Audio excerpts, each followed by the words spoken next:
Okay, good afternoon.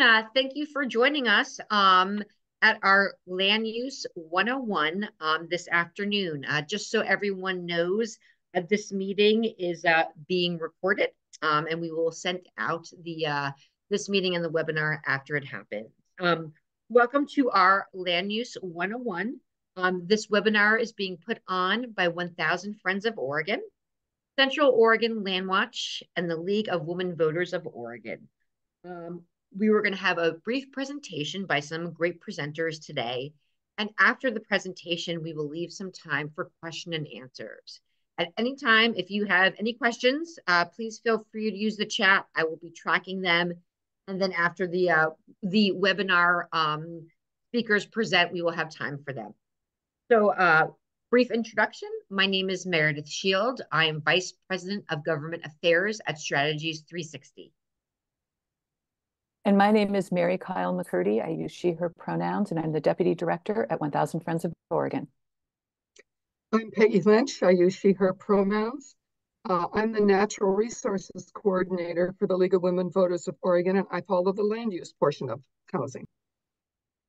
And good afternoon, everybody. I'm Corey Harlan. I am the Cities and Towns Program Director here at Central Oregon LandWatch based in Bend, and I use she, her pronouns.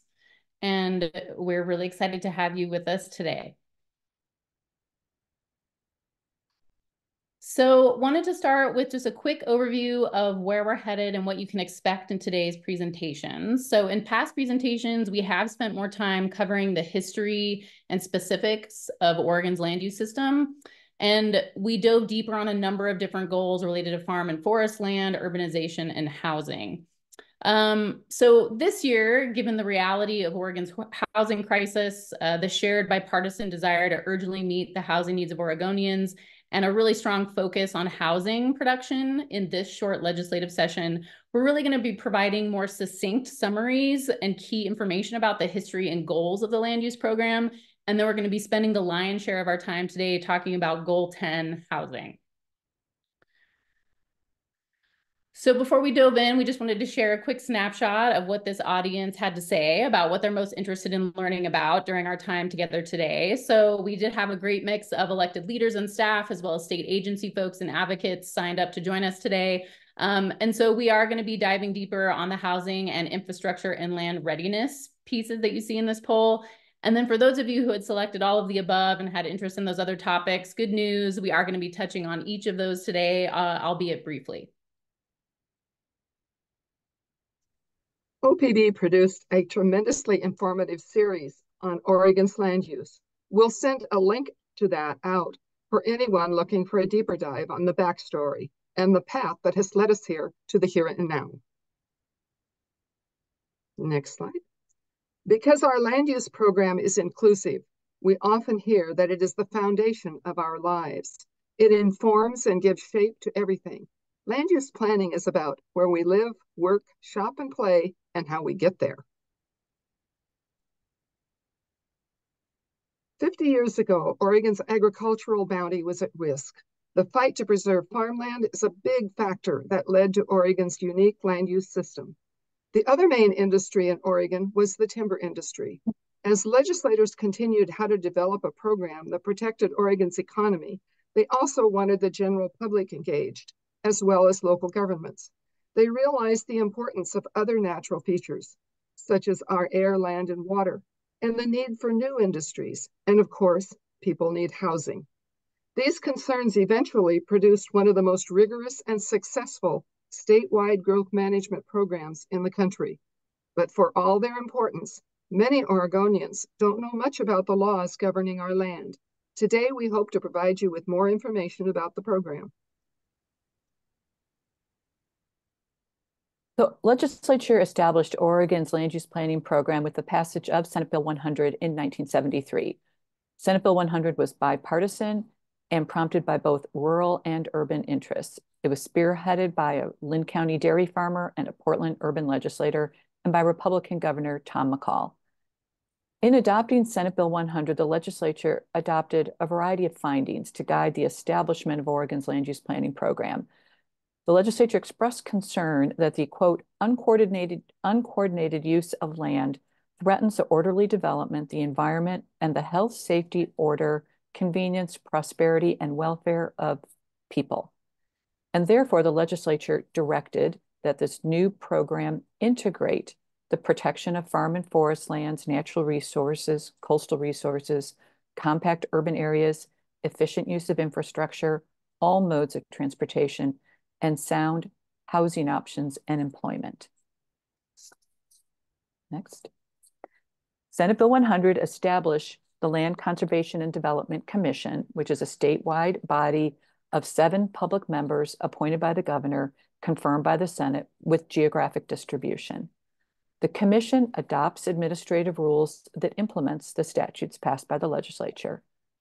And LCDC approves or acknowledges land use plans and changes to them. And it oversees the state agency, the Department of Land Conservation and Development, or DLCD. Under this structure, cities and counties must implement the statewide planning goals through their own local land use plans and zoning ordinances. And the key to note here is the direction and guidance is set by the state with a lot of Oregonian involvement and stakeholder input, and local governments implement the land use planning program. And almost every session of the legislature since the beginning of passage of Senate Bill 100 has made adjustments to those land use laws to ensure they're working to achieve what they were created to. Next. The first 10 goals were drafted by LCDC after guidance from the legislature. After 75 public hearings and participation of over 10,000 Oregonians, goals 11 through 14 were added.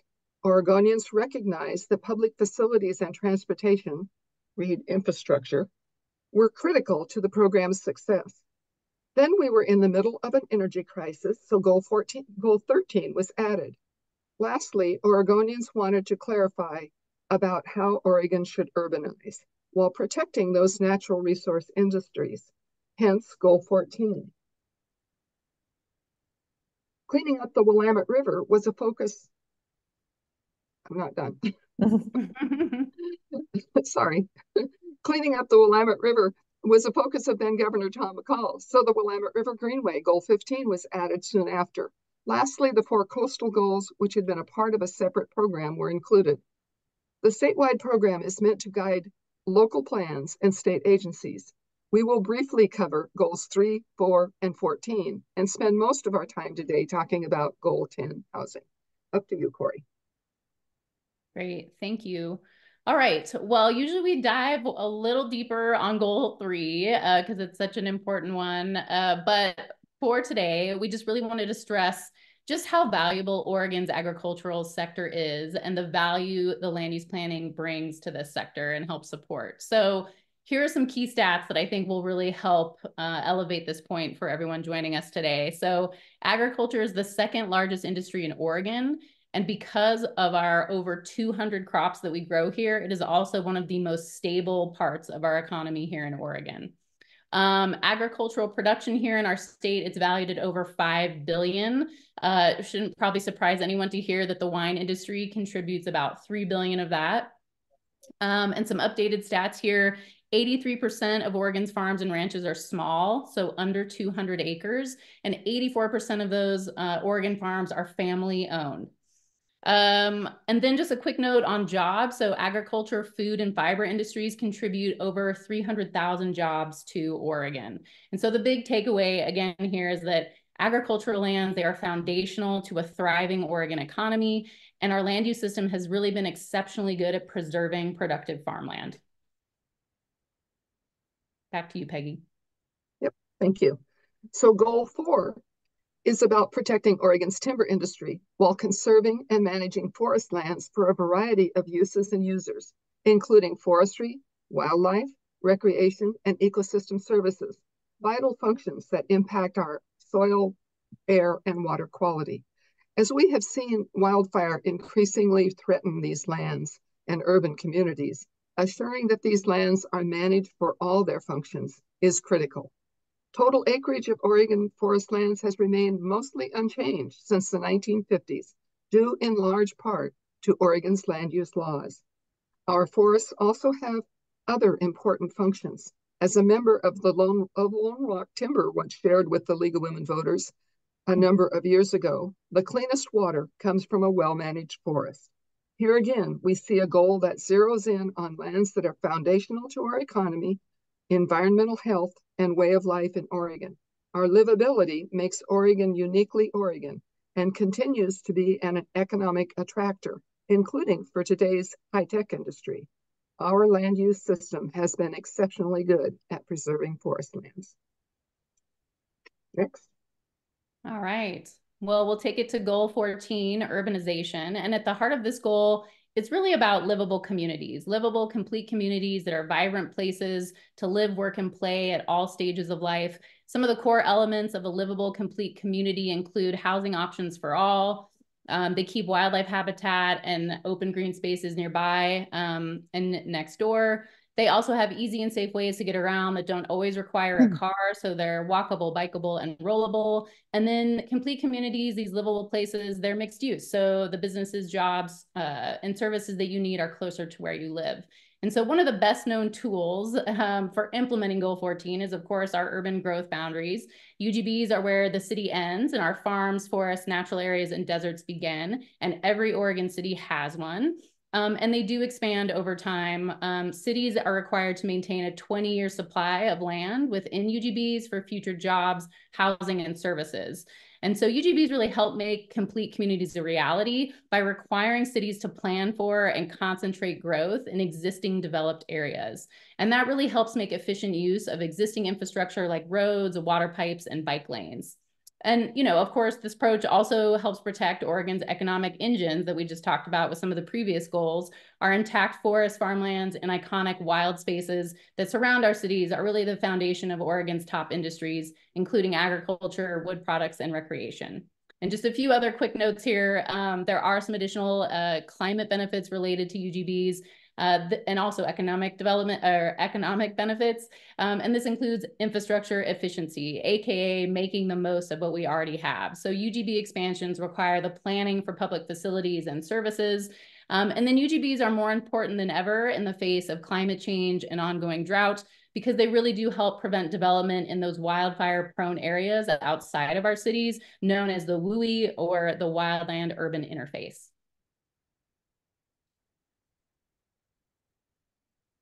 And now we're going to turn to goal 10, the housing goal. The words here on the screen were written in 1974 when this goal was first adopted, and they are as strong and still viable today as then.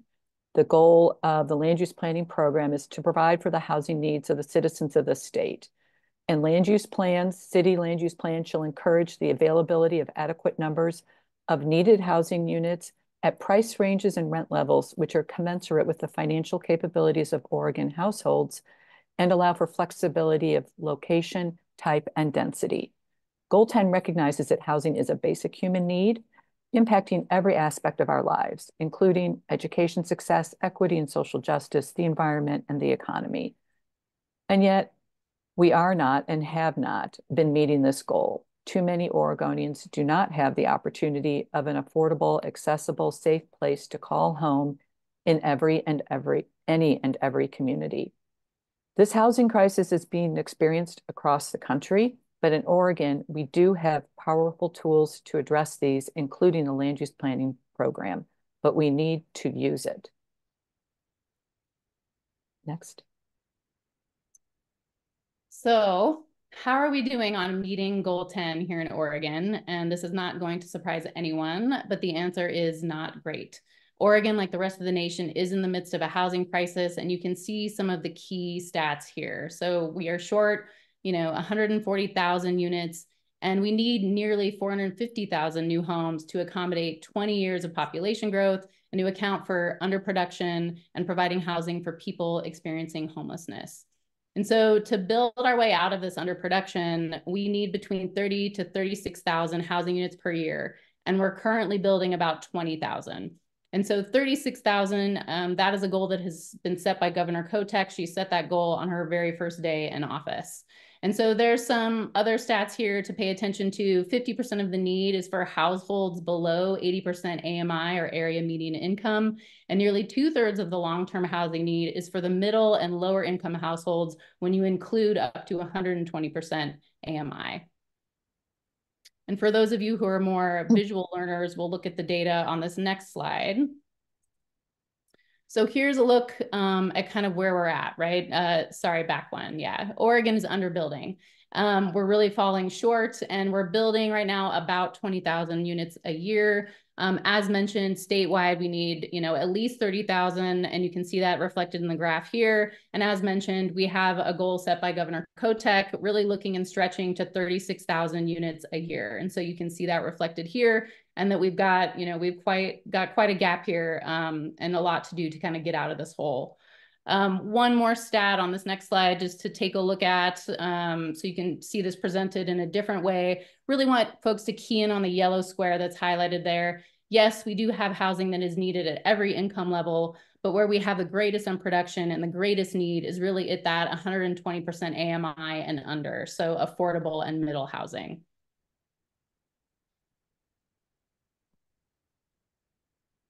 So how did we get here?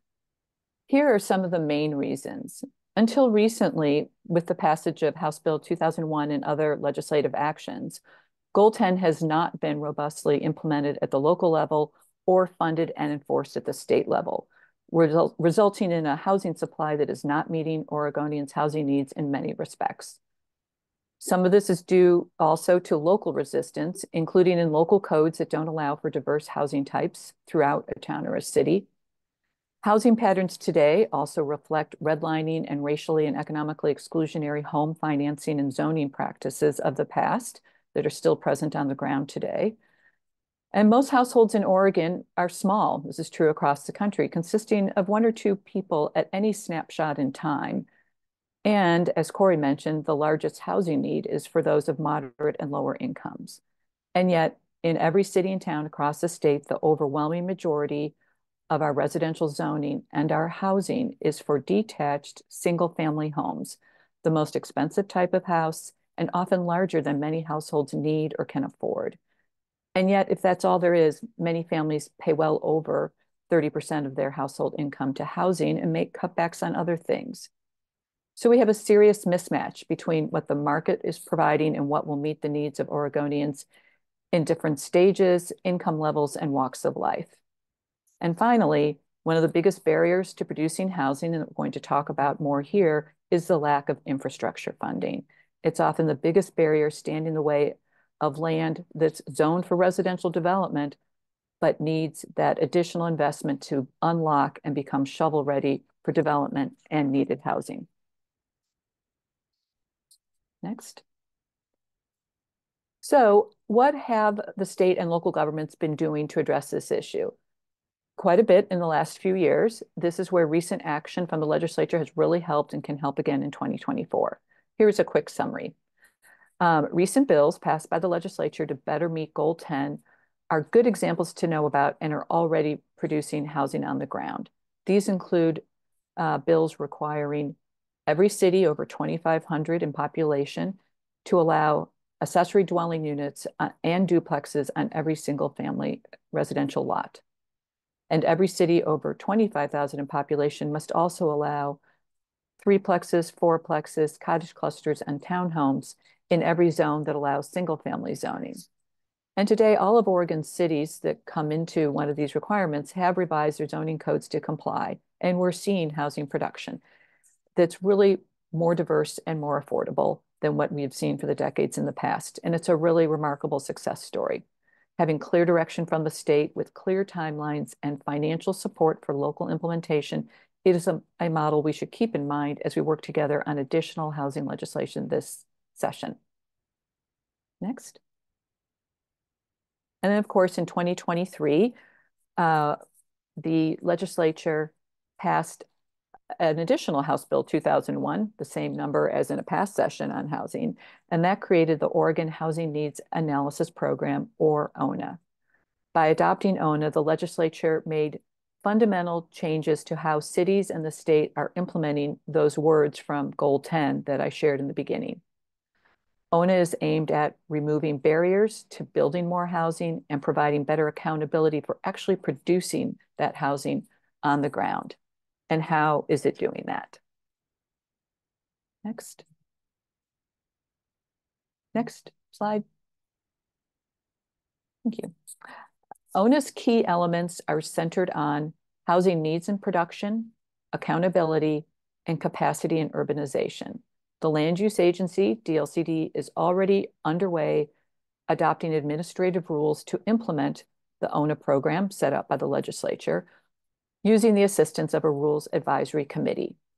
And the rules for these first two elements are scheduled to be adopted and rolled out by January of 2025, under a year away. And the rules for the third element are scheduled to be adopted by January of 2026. So what does this mean? Next. First, ONA focuses on housing needs and production. Starting in January of 2025, through an already adopted methodology, the state, the Department of Administrative Services, will assess the state's housing needs for the next 20 years and allocate to every city its share of that housing need, including by income categories. Cities must then produce housing production strategies to meet any gaps in housing need that's shown by that, including by income levels. This means cities must reduce key barriers to housing development, like too restrictive zoning, inadequate infrastructure, and permitting delays, and the state is a partner in achieving these. DLCD already has a large toolbox of proven housing production strategies for cities to select from, and many of those will be translated in the current rulemaking into off-the-shelf model codes and policies for cities to adopt. The legislature also required accountability, so the rules in the making now will require each city to regularly report on available housing, including for those who've been historically excluded, and show whether the city is making progress in providing its fair share of housing choices at income levels. The ONA rules will also provide more certainty in rules to ensure that land within urban growth boundaries is actually development ready, and by clarifying and simplifying land use processes on buildable lands inventories, housing capacity analysis, UGB amendment processes, UGB land exchanges, and urban reserves. Those will all be adopted again by January 2026. Next.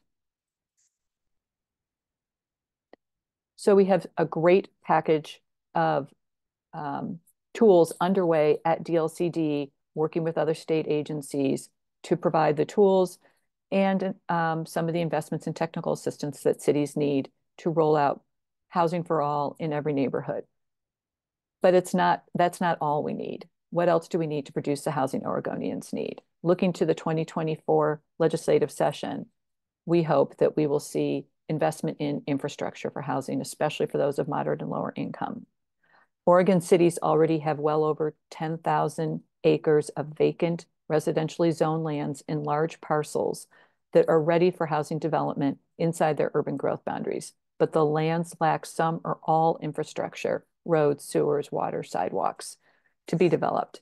And investing in these lands is the most important step the state can take now to unlock these large parcels and get them shovel ready for housing. Spending our limited infrastructure dollars goes farther and faster inside urban growth boundaries to produce more houses than spending those dollars in a UGB expansion. Those residential lands inside a UGB are often already closer to existing infrastructure or have some of that in place already, and therefore there's less cost and less time to get more homes on the ground. Affordable housing providers often need relatively small amounts of financial assistance to extend a sewer line or build a sidewalk or provide access to a parcel, and they know how to build housing for all quickly. We should also invest in redeveloping some of our more tired lands, including commercial lands and parking lots that are not as used as much today post-pandemic. Corey? All right. Well, the other side of this coin, we know that there are some approaches to avoid on the path ahead that aren't going to be as helpful for increasing our housing production for the housing types we need the most where we need them. So you can see a list of those on the screen here. One that we just want to emphasize as we turn to a little deeper discussion about infrastructure for this part of the presentation.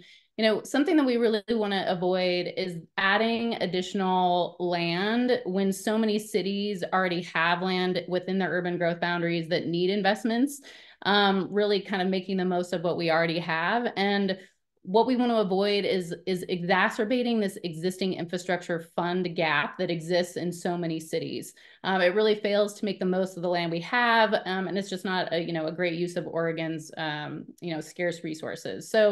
So that's, kind of top of the heap. You can see some of the other reasons and things that we kind of want to avoid here. But I think that sets us up well for this next bit about infrastructure. And we really want to highlight this for everybody. It's just this really impactful place where there's a ton of consensus. So let's see the next slide here.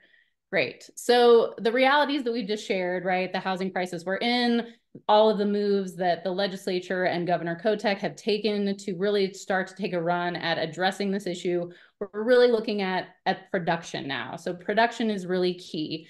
And so those realities mean that we have stakeholders who are seeing this issue in a really similar light. There's incredible alignment around infrastructure funding and financing, particularly for affordable and workforce or middle housing. So for example, what you're seeing here last session, this is from 2023, this is the endorsement list for House Bill 2980 and 2981. So those are really focused on financing tools like revolving loan funds and resources for housing infrastructure. And the great news is that we see a lot of these elements included in the governor's housing production bill, Senate Bill 1537, and we'll talk about that in just a minute. So this is really noteworthy.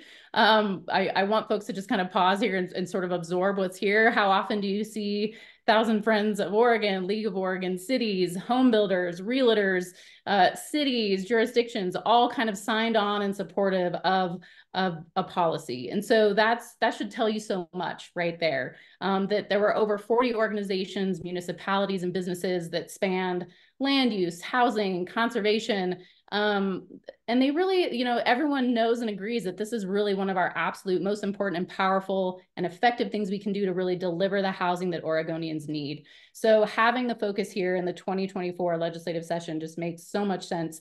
And with the short time we have, just 35 days, really great to kind of all be pulling in the same direction on something. Let's take a look at the next slide. So here is an example of another kind of coalition of folks who are showing up in force this legislative session to really ask our legislative leaders, to put the focus on infrastructure funding. These are groups, organizations, and cities. They're really supportive of a housing production policy platform that's focused, like laser-like focus on infrastructure funding and financing, particularly for low and moderate income housing. And that doesn't steamroll environmental and land use laws in the process.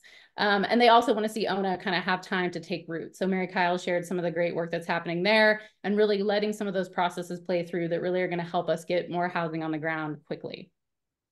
So let's go ahead and move to our next slide. So now we're going to share some real life examples from a host of cities across the state that we really we think will help really illustrate just how significant this infrastructure issue is and how universal it is in all of Oregon's communities. So we'll kick off with Bend. So I wanted to share this. This is a case study that we did for the last session. And what we just wanted to highlight here, we've got a lot of land that we brought in Bend in 2016 with our UGB. It's meant to accommodate, over 5,000 housing units. But a big, big barrier has been producing housing in these places. And so it's maybe a little bit hard to see on the slide, but those brown dots are all of the residential permits that had been pulled since the 2016 UGB expansion. And so you can see that really trying to catalyze, get more of those dots in some of those places, those new lands that we had brought in really intended to be places for housing, intended to be places for complete communities. Just seeing this infrastructure barrier really stand in the way. And so one key stat that we pulled here to share with you today from our transportation system plan from 2020, the transportation infrastructure for these areas in green alone is over $100 million. And so that doesn't include the essential sewer and water infrastructure as well. And kick it to Mary Kyle for some other examples. So we're going to share just a few other examples from cities around the state. These are coming from their own documents or their housing needs analysis or their housing production strategies or their actual land use decisions, just to say, to illustrate that we have the land and it needs infrastructure. Medford expanded its urban growth boundary in 2018 by about 4,000 acres, but 1,000 acres of that is for residential development that's inside the UGB. And it's moving through that annexation process and it needs infrastructure. Next. Grants Pass, this is a quote from its housing needs analysis, that is really something we have found in documents from cities around the state that the Grants Pass UGB needs new urban infrastructure, such as roads, water service, sanitary, sewer service, stormwater facilities available near the land before it can be developed for residential uses. And the cost of this will be considerable. Our cities need this help from the state. Next. Newport, again, from its housing needs analysis. Many areas of Newport with vacant buildable land need infrastructure. And they made this plea that we need to lobby legislature for changes to existing laws to allow the city more approaches to fund infrastructure development. Next. South Hillsborough added about 1,400 acres of farmland into its UGB over a decade ago. And the development was delayed for a number of years due to transportation infrastructure costs primarily, estimated to be $300 million a few years ago. That is finally developing now because it is costly to provide all new infrastructure to these lands. Next. And finally, Baker City. This is from a quote from a former Baker City council person. We have plenty of buildable land within the UGB, but the infrastructure costs of development, especially for those moderate and lower income housing, is the chokehold. We see this universally, and we think that, as Corey described, there is really a widespread, diverse consensus, bipartisan across the state to bring to our cities the infrastructure assistance they need to really unlock the land we already have for housing. Next. All right. Well, so the 2024 legislative session is here in many ways, but officially kicks off on Monday, as we all know. Wanted to spend just a minute talking about Governor Kotek's housing production bill. There are so many things in this bill that we strongly support, including infrastructure funding and financing for affordable and middle housing. And there's also climate-friendly housing incentives. Really, really thrilled to see these in the bill. However, a problematic concept from last session still remains, and that's large expedited UGB expansions. So as written, this bill has been identified as a major threat by the Oregon Conservation Network, and we do really want to see this bill amended to address the UGB issues and then passed. And we are really hopeful that there will be forthcoming amendments that will focus on improving this bill and then advance approaches that will be the most impactful for delivering more housing more urgently. We do know that there are also additional bills that have hit OLIS today or that are forthcoming from both the House and Senate. And so we'll be keying in on those and other bills that really address our key housing priorities. And Peggy, I know you had a thought you wanted to share here as well. I did. The League of Women Voters will be supporting housing strategies that increase investments in rental assistance, in new affordable rentals, home ownership, permanent supportive housing, preserve existing affordable housing, and homeless shelters and staffing navigation centers, and provide state support for water, sewer, and transportation infrastructure and pre-development expenses for affordable housing projects. It's more than about land use. Housing is about all of these different elements, and we hope that you'll join us in supporting some of those things. Thank you. All right. Well, I'm going to leave you with just a few key takeaways here as we wrap up this part of the presentation, and then we'll kick it back to Meredith for some Q&A. I see there's some things coming through the chat, so definitely want some time for your questions. But a few things to just kind of take with you from this presentation. Oregon's land use system, it's unique. It powerfully shapes our quality of life here in our state. It ensures our cities and towns grow in smart and equitable and safe ways by ensuring we use land efficiently within our existing city limits and also grow in places where it makes the most sense to do so. For the past 50 years, it's really helped create the Oregon that we all know and love. And we really need to work together to ensure this land use system preserves our quality of life and what we love about Oregon. And it also needs to meet the moment, right? We have a land use system that has proven that it can tackle the challenges ahead. And that includes climate change, wildfire, and providing affordable and abundant housing for all Oregonians. And so this legislative session for housing policy, we really are hoping we can focus on those areas of consensus, and there are many. And our groups here today, we're here, we're reasonable, we want to be resources for all of you, and our doors are always open. And we are really ready to roll up our sleeves and get to work with you on legislative solutions this session that are thoughtful, well-planned, and well-funded so that we can effectively deliver more resilient, safe, and healthy communities to all Oregonians with urgency. And so with that, I'm going to turn it back over to Meredith. Well, thank you to Corey, Mary, Kyle, and Peggy for your presentation. We've been doing this for a few years. Before COVID, we were doing this in person, but have now found it to be nice to do it virtually so we can really have a great showing from everyone around the state. So I'm looking at the chat, and yes, we are tracking Rep. Palmer and Representative Gomberg's House Bill 4134, and we are excited to see that bill and know that there's a lot of infrastructure projects that you guys have been working on. So thank you. We are going to be tracking that bill for sure as it moves through the legislative process, and thank you very much for that. We also will be able to get you stats after this meeting that Corey had referenced, and we will also be sending the presentation. Mary Kyle, there's a question in the chat from Catherine, who's hoping that you could go into a little bit more detail about the UGB provisions in last session's HB 2001. Thank you. And thanks for the question, Catherine. I'm paging through last session's very long House Bill 2001 to try to get you the exact quotes. But in that large part of that bill creates the Oregon Housing Needs Analysis Program, or ONA, and among other things, it directs DLCD to adopt rules, which DLCD is in the process of doing now, that is directed at streamlining the urban growth boundary evaluation process and at reducing, easing some of the burdens that cities currently, or responsibilities that they currently have now for conducting buildable lands inventories, such as standardizing the ways in which that is done, the state agency taking on more of that, and clarifying some of the issues about how you just define what's buildable land. And I'd be happy to share the citation with you if I find it quickly enough. Catherine, I'll put it in the chat. Was there something more than that? But we will see, I should say, by January of 26 is when DLCD will adopt the portion of the ONA rules that impact streamlining urban growth boundary processes. It will also, I'm just remembering now, will also clarify designation of urban reserves and clarify some UGB land swap provisions that are currently in law. Thanks. Thank you. Any other questions from the participants?